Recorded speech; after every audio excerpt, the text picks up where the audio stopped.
It was supposed to be just another quiet Sunday in one of Los Angeles's most exclusive neighborhoods, a place where privacy is sacred and danger feels distant. But before the sun went down, that calm was shattered by a discovery so horrifying that it stunned Hollywood and sent shockwaves across the country. Inside a Brentwood home, legendary filmmaker Rob Reiner and his wife of more than 30 years, Michele Singer Reiner, were found dead. Both had been brutally stabbed, and almost immediately, one terrifying question began to surface.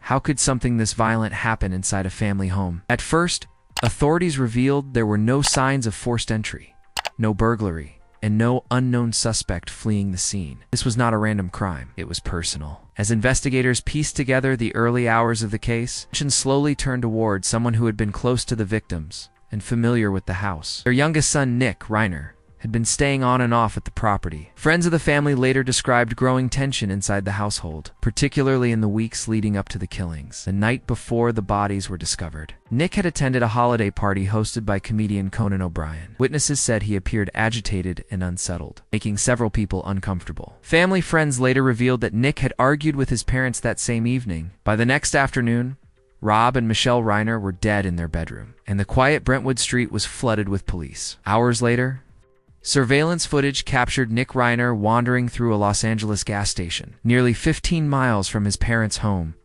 Moments after, multiple police vehicles surrounded him near a busy intersection.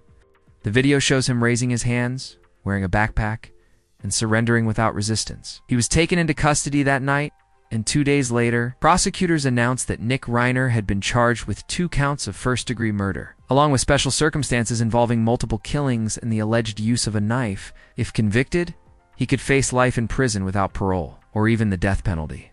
But this case may not be as straightforward as it appears. Nick Reiner's past is marked by years of addiction and mental health struggles. He had openly spoken about his battles and even co-wrote a semi-autobiographical film with his father, exploring the painful reality of their relationship and his struggle with substance abuse. Prosecutors have stated that his mental health history will be examined closely as the case moves forward.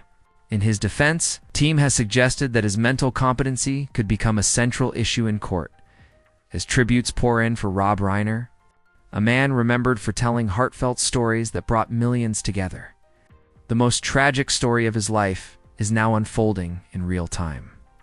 What happened inside that home may never fully be understood, but the questions it raises about family, fame, and fragile minds will linger long after the courtroom doors close. And as this case moves ahead, the world is left waiting for an ending that no one ever expected.